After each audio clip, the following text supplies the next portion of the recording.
আপনারা দেখছেন খবর 24, সময়ের সাথে আমরা। মহারানী তুলসীবতী স্কুলে ইন্ডিয়া জোটের কংগ্রেস মনোনীত প্রার্থী আশিস কুমার সাহা ভোটদান করলেন। এদিকে ভোটদান করে বেরিয়ে যাবার মুখে সার্বিক ভোটদান প্রক্রিয়া নিয়ে নিজের প্রক্রিয়া ব্যক্ত করতে গিয়ে আশিস কুমার সাহার স্পষ্ট অভিযোগ হচ্ছে গোটা রাজ্য জুড়ে ভোটের নামে প্রহসন চলছে।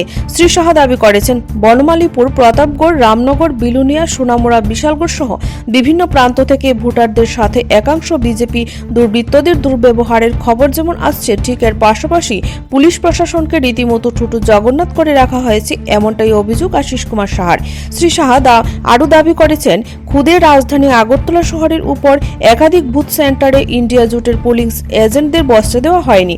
সবকিছু জানিয়ে ইতিমধ্যে একাধিকবার নির্বাচন কমিশনের দৃষ্টিতে নেওয়া হয়েছে।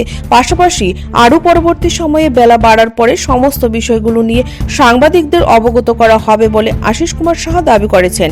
শ্রী সাহা উষ্মা প্রকাশ করতে গিয়ে দাবি করেছেন নির্বাচন কমিশন থেকে বারবার দাবি করা হয়েছিল অবাধে নির্বাচন হবে, কিন্তু এই সময়ের মধ্যে যেভাবে পুলিশের সাথে একাংশ বিজেপি দলের গুন্ডারা মিলে নির্বাচনকে প্রহসনে পরিণত করেছে তা মানা যায় না।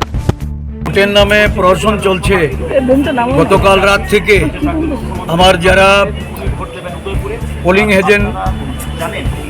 পোলিং এজেন্টের সম্ভাবনা যাদের, তাদের বাড়ি ঘরে গিয়ে তালা দেওয়া, তাদের বাড়িতে গিয়ে হামলা করা, সারা রাজ্য জুড়ে একটা প্রহসনে পরিণত হয়েছে।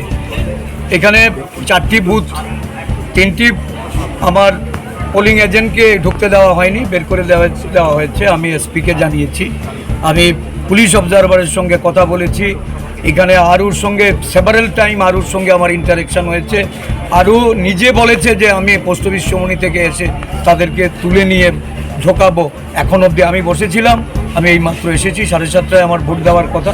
আমি আধা ঘন্টা অপেক্ষা করে সেখান থেকে বেরিয়েছি এবং রাজ্যের বিভিন্ন জায়গা, প্রতাপগড় বিধানসভা, সূর্যমণিনগর বিধানসভা, রামনগর বিধানসভায় তো যাচ্ছে তাই অবস্থা। আমি বনমালীপুর সকাল থেকে এই দৌড়ঝাঁপ চলছে। বিলোনিয়া থেকে খবর পেয়েছি, সোনামুড়া, ধনপুর, সারা রাজ্য জুড়ে, উদয়পুরে আমাদের বহু জায়গা থেকে পোলিং এজেন্টদের বের করে দেওয়া হয়েছে। এখন চলছে ভোটারদের লাইন থেকে বের করে দেওয়া, একটা ভোটের নামে অরাজক পরিস্থিতি তৈরি করেছে।